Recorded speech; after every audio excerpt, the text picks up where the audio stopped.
treating it as kind of big processes and steps forward. And when you accomplish that goal, that's kind of a good indicator of when it's smart to do another audit, or look at least what your ecosystem's looking like and where you can improve.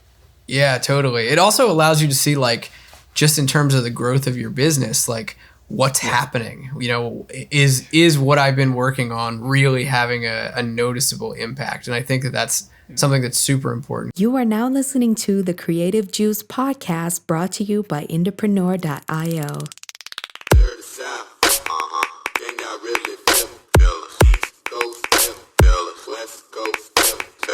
What's up, Indies? Welcome back to the Creative Juice podcast. I am your co-host, Jack McCarthy, and I'm super excited to be coming to you today. We've got a really fun show for this episode. We're going to be talking about road mapping out your music marketing. And I think it's something that a lot of indies, especially indies who are just starting out with trying to get into, growing their fan base online, it's something that a lot of folks struggle with. So we're going to get into that. But before we do, I wanted to just make a little announcement and an introduction. Today, I want to welcome back Mr. Ed Isola to the Creative Juice podcast. Ed, welcome back, my friend.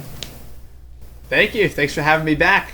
Yeah, I'm super excited that you're here, and I want to just extend this invitation and this introduction a little bit further. I was thinking, who could be a great representative of the indie community, indie musicians all over the world, to come onto the podcast and share both their own experiences as an artist, and specifically in Ed's case as the frontman of a band, and also someone who works with indies day in, day out on their marketing. And I couldn't think of someone more fun to share their experiences with on the show than Ed. So I want to introduce you all to Ed as the Creative Juice co-host with me. This is going to be super fun.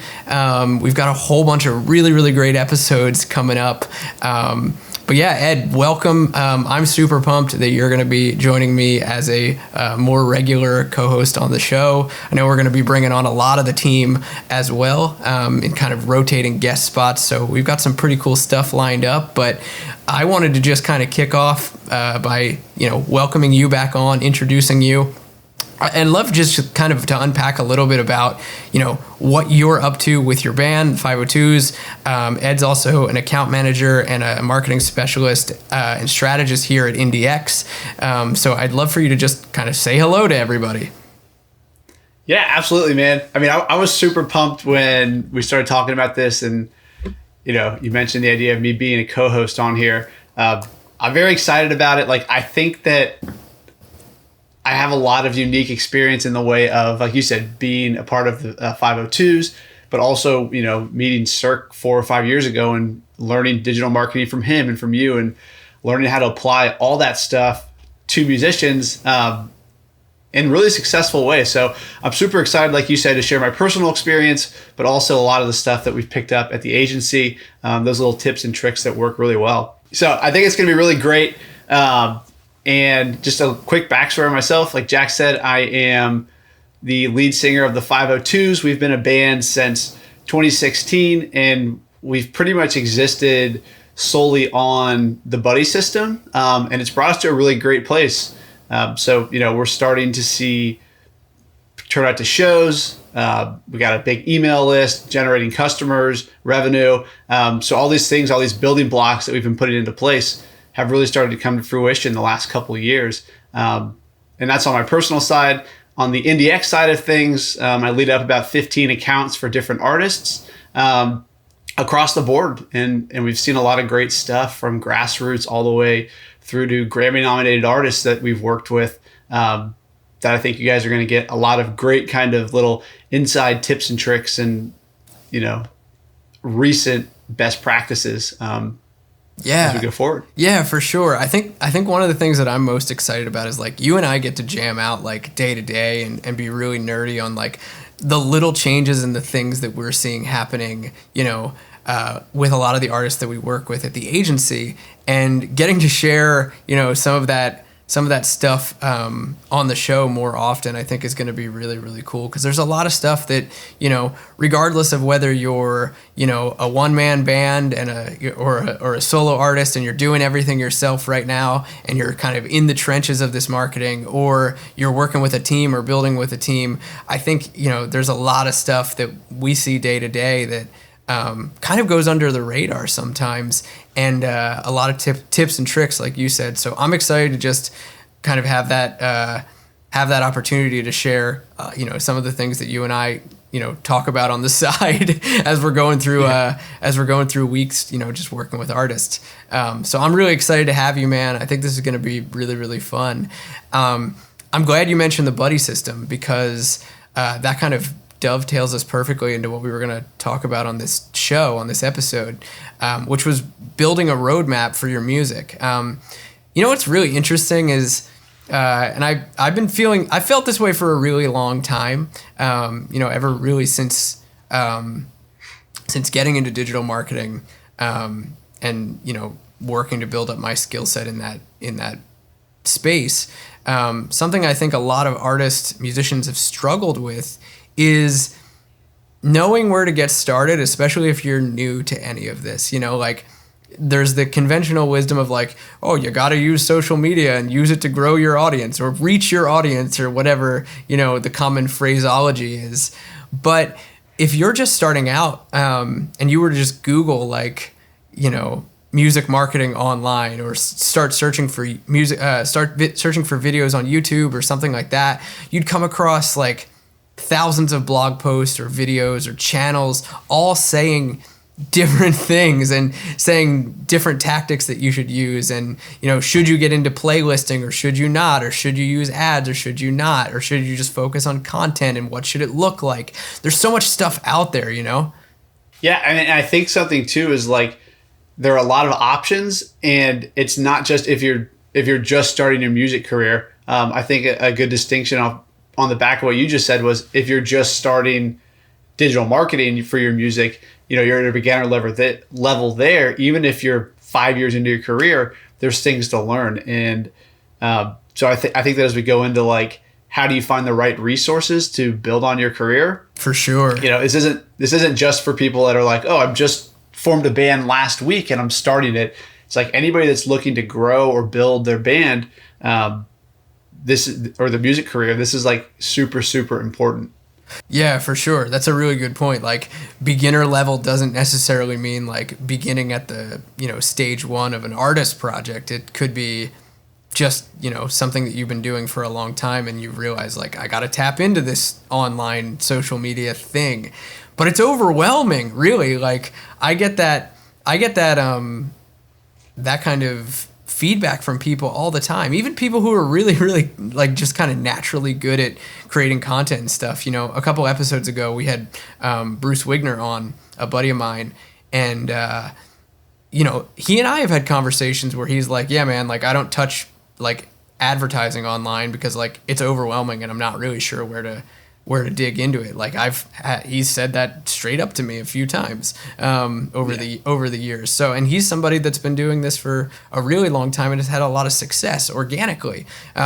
So with all of those like pockets of different things that you can do and information that you can get, there's just a lot of information that's, some of it is misleading, some of it is good, some of it is in a gray area between misleading and good. And I think it's really hard for a lot of people to find out like where they should be focusing their efforts. So I thought it would be really fun to kind of dig in this episode and help people kind of conceptualize, for all you guys listening, how to use what you have already in place to determine where you need to go next and where you need to focus your efforts. And this is something that we do a lot of when we work with artists at the agency at IndieX.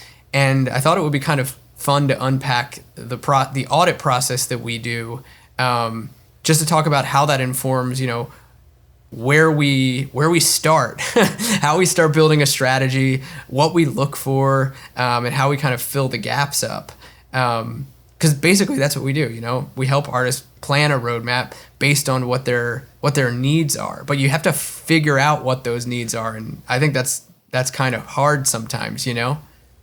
Yeah. And I think that like having a roadmap is so important because like Jack just said, it's overwhelming. Music as a independent is overwhelming in general. And it's even more overwhelming when you don't know what your end goal is or where you're trying to go to. So having a roadmap that really clearly lays out like, hey, here's where I'm weak, here's what I can do better, and here's the ABC steps to get where I want to go. I feel like that just takes so much pressure off of not knowing what to do, and you can just apply your efforts in the right direction. Totally. Yeah. It's interesting that you say that too, because I think, there's a lot of information out there, like we've been saying, and that's great. And some people, I've talked with indies before who have said like, yeah, I've been doing well for a while, but now I'm stuck. So I think, again, like this doesn't just apply to people who are stuck for the first time. A lot of times like we get stuck again and it's like, okay, I feel like I'm hitting a wall here. Like I don't know where to go next. And so it's almost like a constantly evolving process of figuring out like where are my needs and where can I solve problems in that space? Like where can I plug the holes, so to speak, in my marketing? And I feel like that's something that happens a lot at IndieX, especially with some of the artists that we work with that are at, that have had longer careers and have bigger fan bases and customer bases built up. A lot of times they do come on board and they're like, yeah, we've been doing some cool stuff, but, here we are, we feel like we've tapped out our resources, don't really know where to go. So it's an interesting point. And I don't really ever buy the narrative that, you truly have tapped out of where you can go. I think rather it's a lack of clarity of what the options are. So I think that's why this going through kind of, okay, look, I've been stuck 20 times in my career. IndieX artists, like people that I know that are just musicians for 5-10 years, they get stuck. But it's like talking through, okay, what do we want to do next? And having a way to implement it that's so important. So that's why I was super excited that this was kind of the episode we're going to kick off is how do you get a roadmap for your music marketing? Because it's something that I think people either assume that they either know how they're going to market or they don't and they don't try. And, there's a little bit of a learning curve, but it's not really that crazy to get a direction and to know like, okay, here's what I need to do. So I think this will be useful, like I said, whether you are day one or day 10,000, you've obviously hit a barrier at a point where you're stuck, and this is going to be able to give you a kind of a lifeline, I guess, to plan out what the next steps are and how to keep growing your career.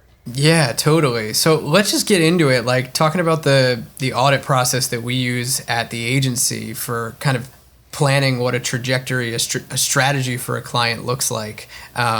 We use, and for any of you who've been listening for a long time, we use a marketing framework that we call the buddy system. So if you've been an OG indie and you've been listening to this podcast, you know all about the buddy system. But just to give like a very, very basic definition, the buddy system is a marketing framework that stages out the listener journey from someone, being a cold new listener who's just hearing you for the first time to moving through stages of relationship with you. And we kind of track the stages of that relationship through data that we can see online. And the stages are, introduction, with someone hearing you, discovering you for the first time, education, which is, where people start to get engaged and consuming your content more, hanging out with you online, permission, subscribing to your email list, your SMS list, signing up for cool content, in kind of a gated fashion, oftentimes. And then, we look at things like affirmation and ascension, which is someone becoming a customer for the first time and then becoming a repeat customer, which is ascension, kind of ascending their lifetime value of being a customer with your music business. And then deeper and deeper, we look at things like referral and advocacy, which are the stages of the buddy system that really rely on fans bringing other fans into your world. What kind of opportunities exist for them to do that, and how many people are taking advantage of those. And then to cap it all off, nurturing is kind of the stage where all of these stages are glued together essentially by nurturing. It's a stage that happens where you are actively keeping people engaged as they move through, these phases of relationship with you. So we use this framework to basically see where an artist is at. If you want to learn more about the buddy system, you can check out, we've got a full training on the buddy system inside of Indie Pro. I'll leave a link in the show notes for that if you want to check it out.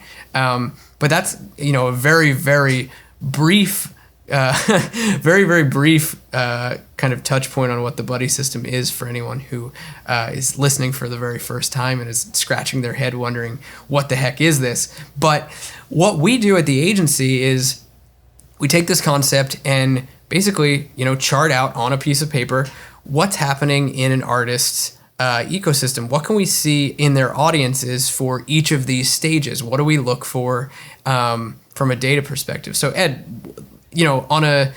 on any given new client that might come on board at the agency, what does the kind of step-by-step look like for you when you're working with somebody and kind of charting out this audit process? Yeah, well, I think real quick is that a good point is like you're like, okay, here's the steps of the buddy system, right? And even just understanding that broad of a concept where there's like 1, 2, 3, 4, 5, 6 steps, understanding that those are the sections that you want to make sure you have stuff going on at in your career, that's already probably a quick way to organize, okay, what am I doing? What am I not doing? When you understand that, it's easy to slot in what your current efforts are, how they're applying to grow in your career. Sure. So I think that's just, as we start talking about this process, it's like, you got introduction, education, permission, affirmation, ascension. And like Jack said, go learn more about this in the training if you're not familiar with it. But, just even based off those quick descriptions, thinking about that as we talk through this and thinking about, oh, well, what am I doing here? What am I doing here? Oh, I don't have anything in permission. Like really high level, we're going to dive into it now, like how we flesh that out. But even just now thinking about it, you can probably apply what some of your current practices are and what you're missing. So just something I think as we dive into this. But yeah, when somebody comes onto the agency, we do the audit process. And really what that entails is going through step by step the different buddy systems and looking at what they have up and running. So like I said, you've got these different stages of the buddy system, and we take a look at the ad accounts. We take a look at the social media. We take a look at an email list. We take a look at the customer list. We take a look at every back-end piece of digital marketing, and we just write down, here's what's going on. Here's what people have been doing traditionally. Here's what the email list looks like. Here's what the customer list looks like. And the first step is really just compiling the data so that you have a clear picture of, here's the playing field. Here are the, here's what it has looked like historically. And understanding what you have been doing allows you to take the next step, which we'll get into, of how do I slot new things in and how do I know where to focus. So the first step when somebody comes on is just collecting historically all of their digital marketing data. Yeah, exactly. And I mean, just to get a little more granular too, like we almost split this out into two pieces. Like Ed was saying, like we go through, ad accounts and we look and see like what kind of campaigns have you been running? So you can ask yourself that, like, what kind of campaigns have I been running and what purpose do they serve? Have you been running campaigns for, just building up awareness and getting people to see you, whether it's seeing your content or seeing your videos? Have you been running campaigns for getting people to engage? So, maybe you're doing something as simple as just boosting your posts with the content that you're sharing on a daily basis. Maybe you've been boosting that to give it a little bit of extra reach. That would fall under like the education stage of the buddy system and kind of creep into the nurturing stage. Maybe you've been running campaigns to build up your text list or your email list. That would fall under the permission stage of the buddy system. So you can kind of see like in the tech elements of your marketing, we look for all of those things and we kind of list them out and see like, all right, what's happening to move people? Well, for one, to grow the list of people in these stages, and what's happening to move people from stage to stage or through the stages of the buddy system. What we also do is we look to kind of identify how many people are hanging out in all of these? And the way that we do that really is by looking at things like, your custom audiences on Facebook. So, we'll build custom audiences based on 75% video views, for example. So we're looking to see, how many people are hanging out in the introduction stage. We're building custom audiences based on engagement, page engagement, Instagram engagement. So we're looking to see how many people are continuing to engage. We might also build, custom audiences and number out how many people are in, say, how many people have engaged in the last 180 days, really to get a clear picture of who's hanging around and continuing to stick around. So that's kind of some of the stuff that we look to do. And then we look at your email list and we say, how many people are on this list? How fast is it growing? And then we look at, stores. We look and see how many first-time customers do you have? How many people have bought from you once and never bought again? How many people that have bought from you have bought more than once? That's kind of the affirmation and ascension buckets. So we kind of look at all of that and we see how many people are in these stages. If you've run campaigns to do things like referral and advocacy, so maybe you've run viral giveaway type campaigns where you're getting people to share your content in exchange for a giveaway entry or something like that, or you have some other kind of creative piece of your marketing stack, and maybe you don't. These are the deeper, more advanced stages of the buddy system where a lot of indies don't necessarily focus or aren't focused on all the time, which is totally cool. But you look at those pieces and you look to see, of the fans in my ecosystem, how many are hanging out in all of these stages, and then you kind of overlay these two elements together. I know this is something that Ed and I talk about pretty constantly when we're talking about, especially as we're onboarding someone new and trying to figure out what the strategy is going to be for them. We look at these two things, these two pieces of an audit, the buddy system audit and, a metrics audit of what's been happening in the marketing stack. And then that, typically gives us a pretty clear picture of where we need to start. Or at least where we can find big areas of opportunity. What do you typically feel like when you're going through that process, Ed? This even applies to 502s, because I know you're constantly keeping eyes on this stuff for your own music too. In terms of planning out a trajectory, what do you typically look for once you've got this audit kind of set in stone? Yeah, well, I think one thing I wanted to touch on real quick, if it's cool with you, is an actionable way to start doing this if you're listening. Yeah, totally. Because I'm the kind of person that will listen to an episode or a podcast, and as soon as it's done, I want to go do it, Yeah. So I think something that Jack and I have been saying, we've each been saying, but really just to lay it out for you guys and think about, okay, how could I go do this in a half an hour when this episode's done? The best way to start is to first, like Jack just said, you've got the buddy system, which is any campaigns that you're currently running, and then you've got your audiences. The best way that I would go about starting is just take, an afternoon and list out anything that you're doing for your music career. Things like, okay, I'm posting on social media once a week. I'm sending emails once a week. I'm running these types of ads. I have these products available and here's how they sell. Just write down anything that you do actionable over the last 6 months that you continue to do. Make a list of those things.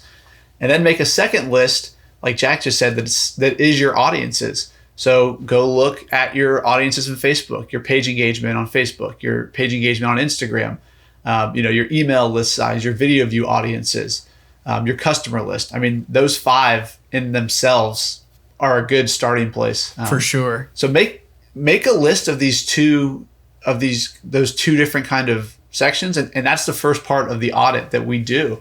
And then from there, if you have a good understanding of the buddy system, just try to slot those things into different buddy system stages. And what you've just done is a really kind of loose framework of an audit, but it will say, here's what I'm doing, here's what the audiences look like, and here's where they fit. So now you kind of have this can be on a piece of paper too, it doesn't have to be something fancy. But now you have this list of, I've got one thing going in introduction, I've got one thing going at permission, I've got nothing going here. I've got nothing going on sales. And that starts to help you inform, like, where are the gaps? How do we go forward? So I just thought that was something to touch on real quick that might help make this an actionable thing. Yeah, totally. That's a great point because, we've got we have SOPs and templates and all sorts of stuff that we use at the agency, but all of that could be really, really overwhelming in and of itself, which is kind of the opposite of what we're trying to do with this episode is I think you said it well. Like you could just whip out a piece of paper and draw out, 8 columns for each stage of the buddy system and just start listing out the things that you're doing, just to give some more clarity, like just kind of what we're looking for stage to stage is like, in introduction, the question I would ask myself is like, what am I doing to grow awareness? How are fans becoming aware of me? New people. Are you running ads? Are you, do you regularly go viral on YouTube or TikTok? Are you constantly posting content?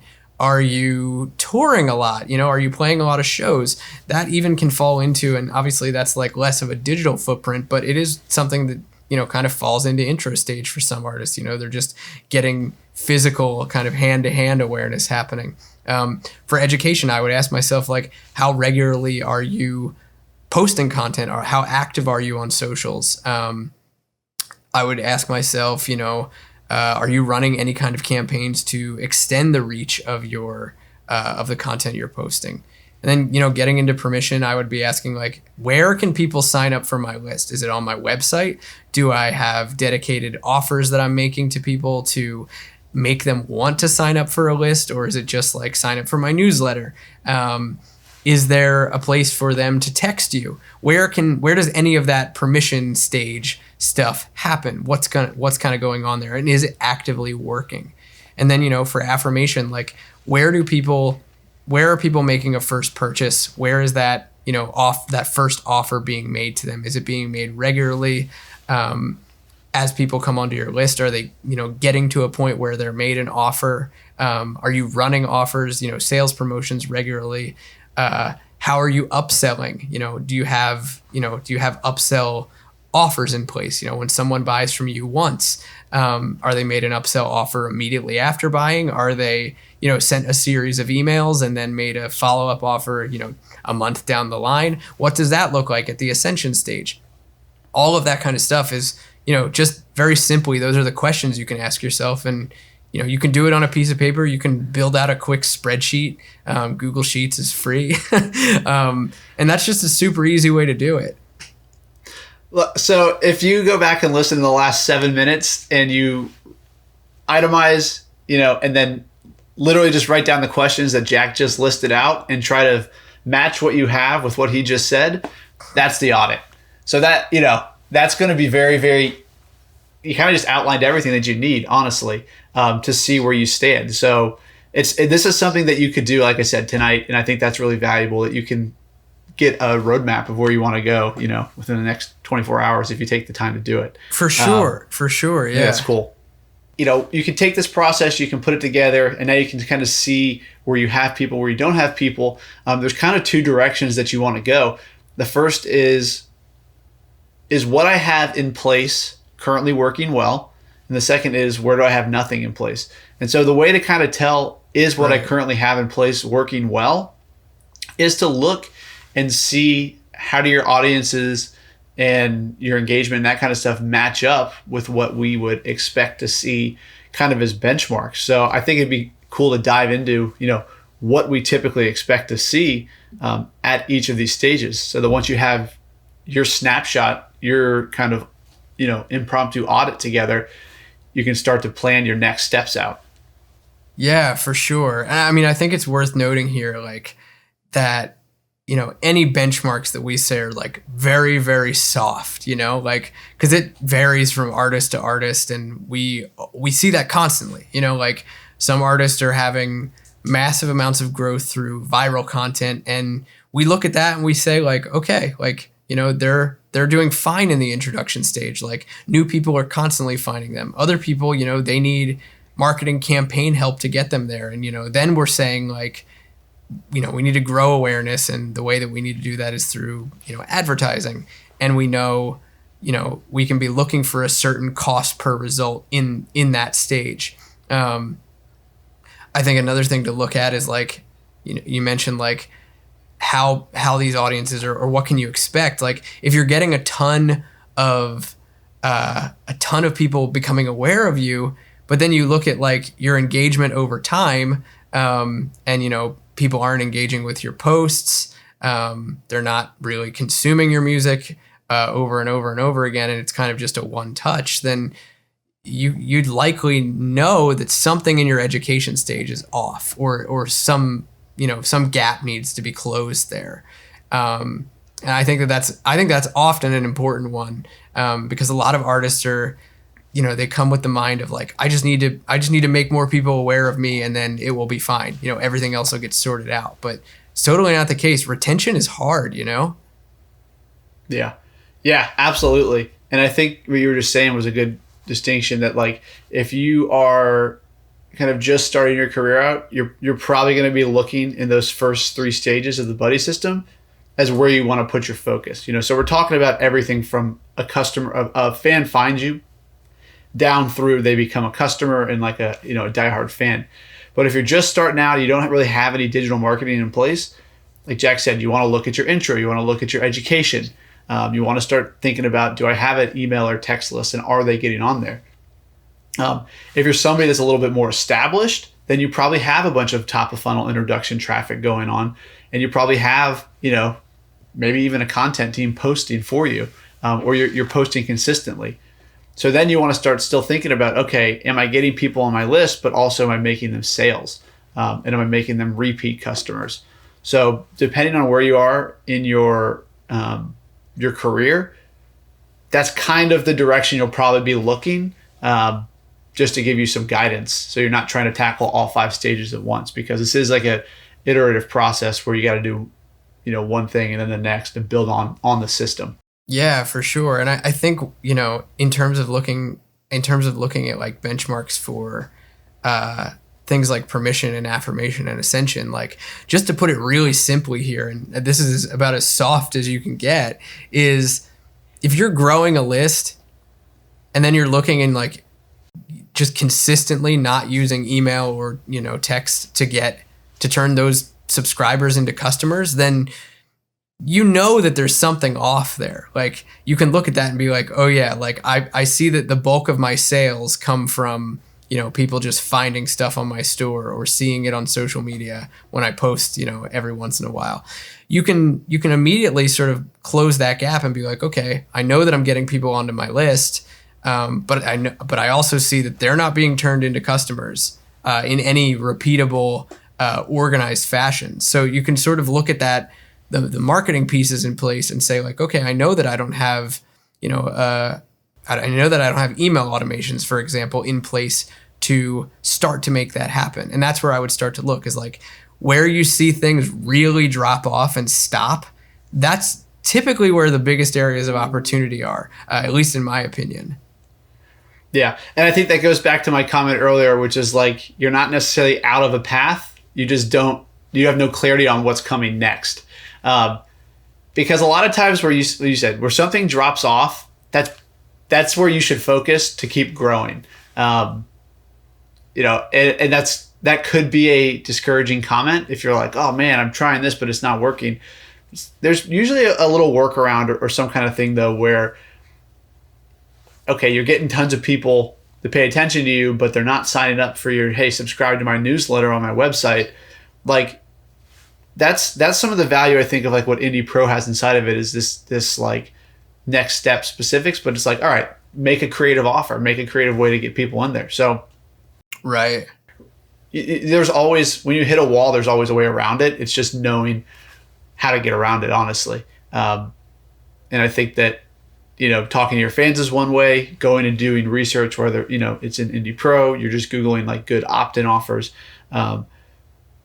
There's a way around it. Like Jack said, when you hit a drop off, there's probably like a little ladder at the bottom of it that's going to take you higher than you thought you could go. Yeah, for sure. I mean, we could totally like We could do an episode on each stage of the buddy system. I mean, we have. I'll link to some of them in the show notes, actually. We've done episodes where we kind of go into each of these stages and unpack them piece by piece. But, really the goal with this was to give you guys kind of a framework of just really quickly how you can roadmap out where to be focusing. Because it's not, a super difficult thing to do, but it is very, very valuable. And I think one thing that we didn't mention is like, it's valuable to continue to do this. Once you've kind of got this charted out, you build out these columns and you write down everything that's happening in your marketing and what those audience sizes at each stage are looking like. I think, it's important to note, like, once you kind of identify, I would just say, like, blanket statement here, like, you'll identify 2 or 3 areas that you're like, oh, I see that this could be growing at a more regular or faster clip. And so these are the areas that I'm going to be focusing on and really get creative in my marketing there and start building. So, some artists, it might be like, I'm only getting fans by happenstance, and it's just, it's very sporadic. So, you'd want to put a campaign into place that gets you listeners on demand. Like a faucet, you'd want to build an ad campaign, for example, to make that happen for you. That would be one, at the introduction stage that you would look for. If you were seeing like, oh, I've got a lot of people engaging with me, but none of them are really going into that permission stage. No one's really signing up. You'd want to look at, like Ed said, building out a cool offer, a cool bribe, and putting campaigns into place to build that list up with the people who are, engaging with you regularly. So you start to see like, 2 or 3 areas. This is where I could really focus in my effort and just dig into it.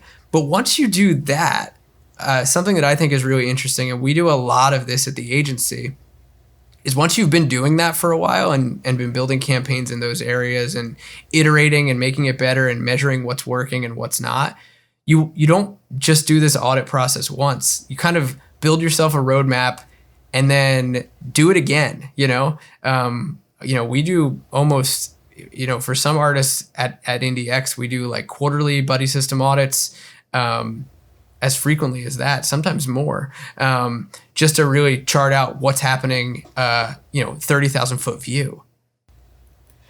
Yeah, I think that's something that's super important. And Jack and I have been tossing around ideas around like, oh, here's a campaign that you can try to implement. And next week, we're actually going to dive into kind of the 4 major campaigns that you guys should have in. So I think that'll be kind of a more insightful look there. But yeah, absolutely. Like the audit was something when I first started personally, we didn't do it. We just kind of took Circa's word for what we needed to do. And then we get 2 years into it. He was just like, hey, do this. And I didn't know enough at that point to say, this is like, 5 years ago, I didn't know enough at that point to say, oh, well, we should check, this stage of the buddy system. So like this already is a leg up there because you guys have an understanding if you're listening to this. But my point is we did it and I didn't think to do another audit until 2 years in. And I was like, oh, okay, well, let's see what's actually going on here. And I was confused. I had no clue what was coming next. And then very quickly it was like, all right, we need to stay in touch with our email list more. We need to figure out a way to grow our email list more. And then one afternoon of looking at where we were and what we wanted to do, that then set out a year and a half worth of actionable stuff that we could do and accomplish. And so now I'm back at the same point where I'm like, okay, we've done all this stuff and doing another audit and looking. And like Jack said, this is something that you can do quarterly. You can do it, twice a year. You can do it once a year. But I think keeping eyes on this process and you do it the first time, you look and you say, okay, I'm really going to focus on growing my introduction stage, right? And then go all after that. Like try to be successful with that. And once you feel you're at a place where you're successful with it, then that's probably a good time. This is a drop off that Jack was talking about. Like if you're going to go out and you're going to try to get more top of funnel awareness introduction, do everything you can to get that working.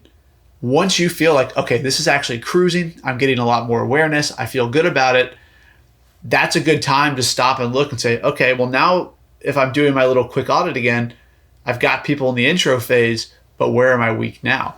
And if you don't have anything in place, you'll find that you want to go to step 2. But I think, treating it as kind of big processes and steps forward, and when you accomplish that goal, that's kind of a good indicator of when it's smart to do another audit, or look at least what your ecosystem's looking like and where you can improve. Yeah, totally. It also allows you to see, like, just in terms of the growth of your business, like, what's happening.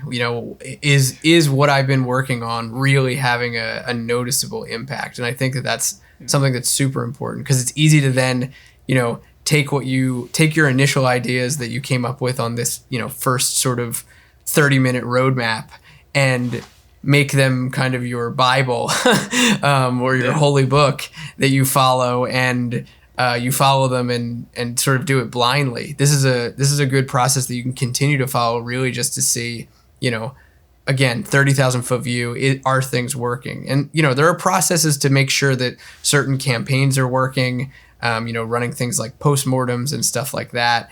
And I can link to an episode that we did on postmortems a few months ago, so that you guys can listen more if you want to get into like the nitty gritty of like, well, how do I know if a campaign is working? Well, you could totally, put processes in place for that too. But in terms of just giving yourself, a bit of a structure on where you want to be focusing, this is a really good way to do it. Yeah. Yeah. And I think we touched on this. I've always found the hardest thing to do is not actually do the work, do the marketing, because you can go out, there's tons of resources where you can learn about it. It's to know what you need to be learning and what you need to be trying to do. Because I think that's what makes people in indies feel hopeless.